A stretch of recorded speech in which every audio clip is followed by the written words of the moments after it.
xí xí là mấy lì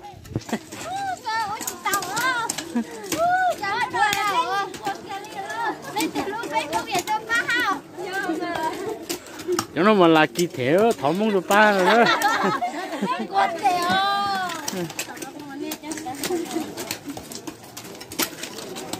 đó cho xe lại bỏ lại xe tiền con đó cả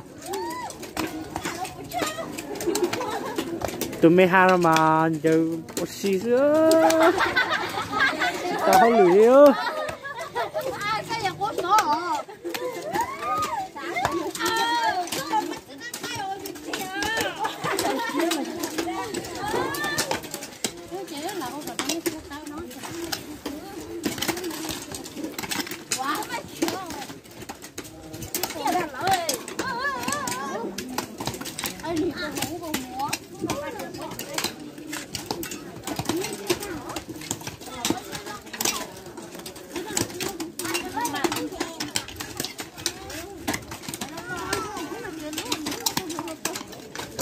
mấy lì mà tao lụt thế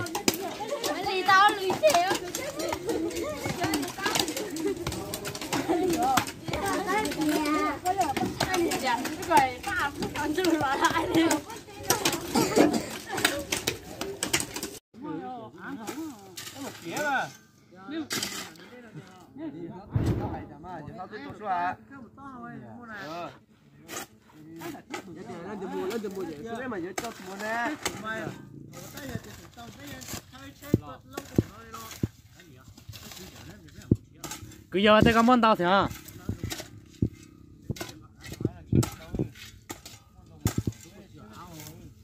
mấy hũ kia phải nó lọt ra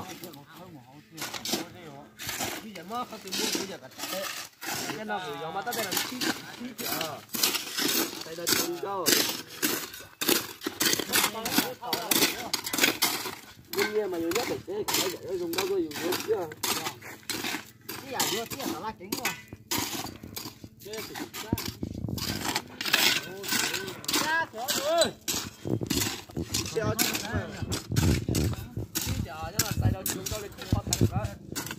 cho nó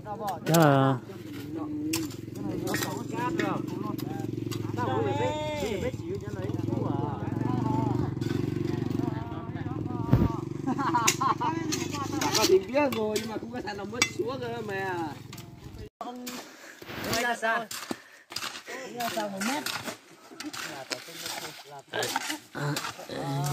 là đây thôi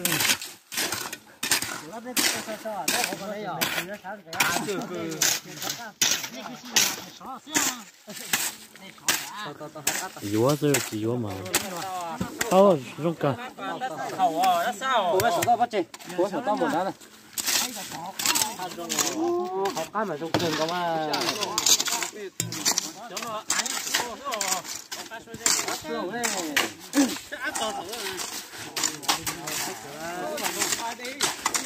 chứ thì lau xe rồi tôi biết lau là cho bên nó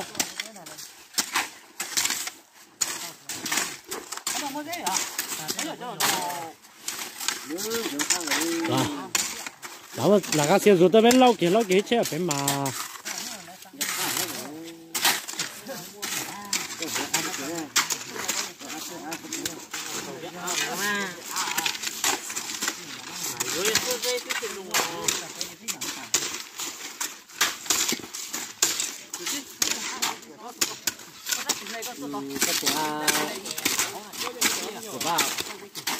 vỡ cũng chụp con này nào mà tụi tao lười kìa rồi nào mình cứ xách nào mà tiền cá chứ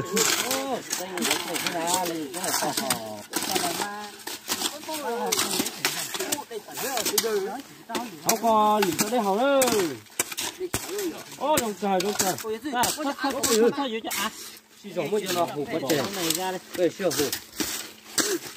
chưa hồ kia là bờ bể à cú tụi nó có tơ có tàu chuối à chưa hồ lọ bể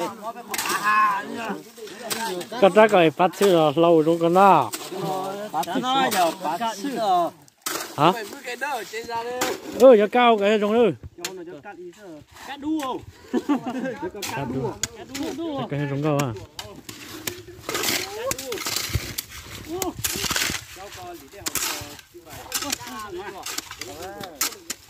Cái tôi trồng cái này là tỏi gì chứ? Cái hồi đây để nó khó có à? Khó mà tự đi chiên lò. Cái ông cái tàu to ít tôi chỉ cái tay chỉ đây có hậu á. Lúc tối chứ nè. Thấy thật cơ, đi khu đó. Ô, cháu à, cái chỗ chỉ một của ba rồi. Thấy tụi thay ca là. Ngắt chừng của ba.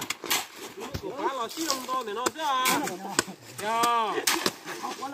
Cái lưng cái đó là có tàu ấy cha. Có tàu hò. Tàu ta nhớ là phải đắp nó là có sử dụng vậy giống nó đồ. Cái thay ca.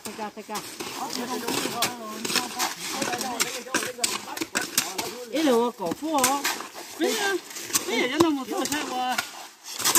Sao con chơi không được đấy à? Dễ dàng đi của. Ủa sao nó không có cái gì vậy? Dạ chắc là. À đi. Đây là cái to của nó. Đây là cái to. Ô là. Chứ phải nó hâm mò đùa. Cho tút tròn này cho một giò đó. Tụi nó hỏi nhớ có tút tròn là. Tiếp liền tới giờ tới phần rồi đó.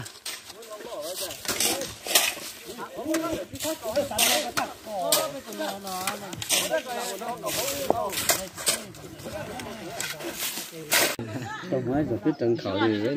Thế nào mà giờ số dễ là mà nó nằm mỏ đó trong cần cầu. Ý trong khẩu bỏ nó đại đó. Nó cao giỏ. Chỉ cho nó sắt cho nó bây nó tròn tổng rồi nữa.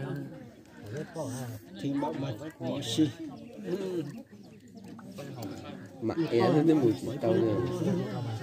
Một thằng nó mặc chó. Tao nên tu tao ra nên tu hử rồi nên tu đi cái rồi. Ô giờ phải thế hò.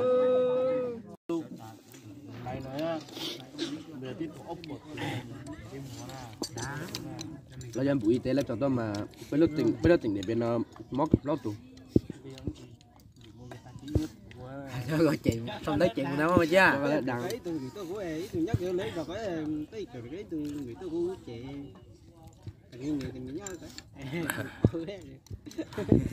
Chị này này chứ na. Hai chút con đi chị này này. Cú lúc mà lấy sao bệnh viện y tế tôi mà không có lấy sao tôi lấy chị tụ mót thì gặp lo.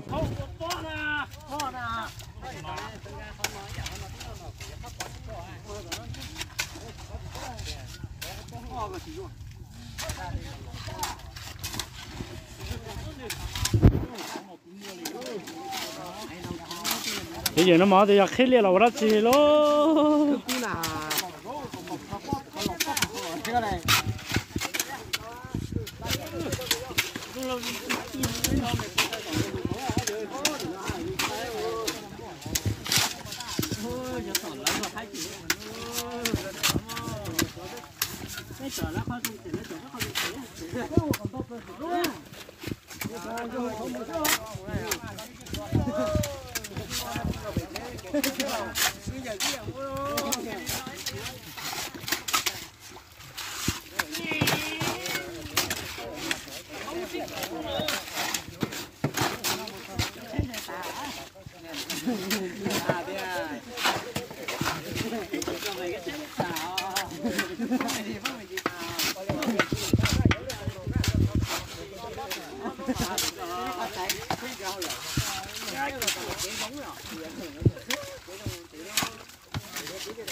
Cái gì đã nó nè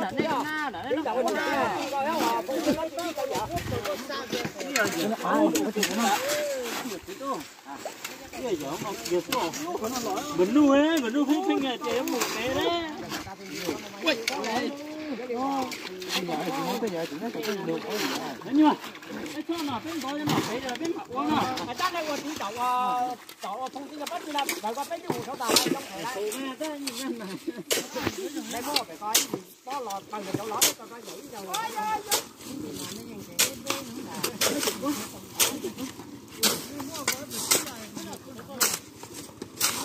cho là sữa mà cho là pizza đi về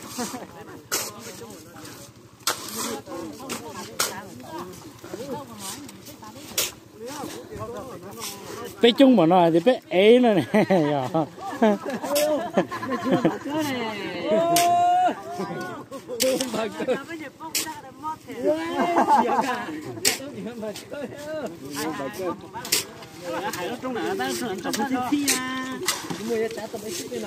xích thì xích đúng rồi cho bé con ghê luôn này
chỉ là áp thương đó rồi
nhưng chùa ít khó có chỉ những tia này là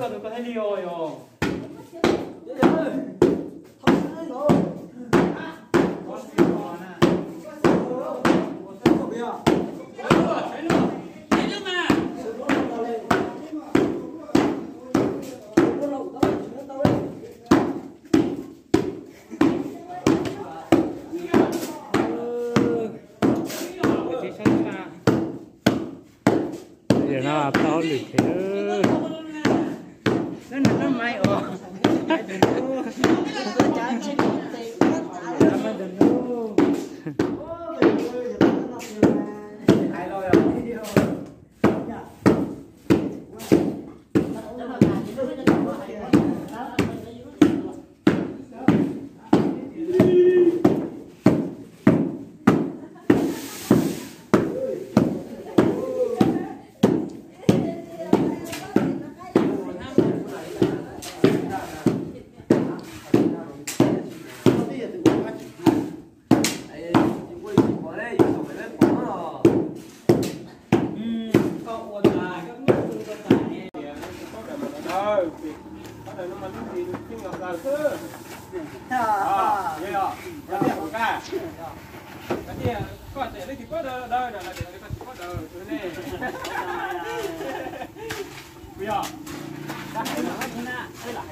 này, nó ra như vậy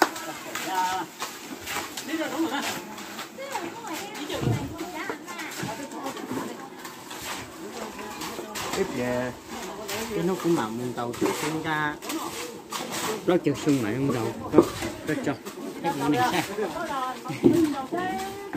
nhớ lòng bờ lấy cho tôi thấy YouTube mù cũng là tây tao đi xí chứ còn có chuyện gì nữa xong nó cũng có mùi chung lâu bên lửa vật bỏ bia lấy có chuyện gì có chuyện gì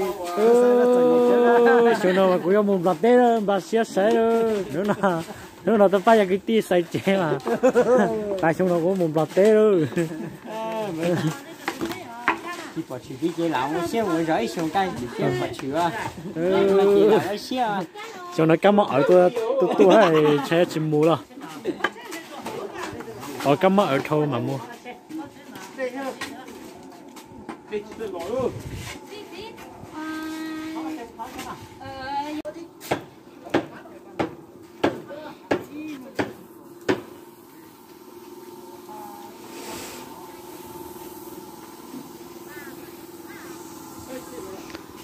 bây lúc chế vô lượt tía là đó rồi nó sẽ bây tôi chuẩn lia là đó bây vào toàn tế cờ đó tụi thở á tụi nó mà gió tụi thì ý sai cho niệm giật chính giật sẽ được qua đó tụi nó chuột tụi nó tía lại cứ càng tụi bây giờ buồn cái nữa phát sinh mà ra video nó chỉ tao tàn á cô và tao rong là nó phát sinh mà chỉ tao tàn thế nào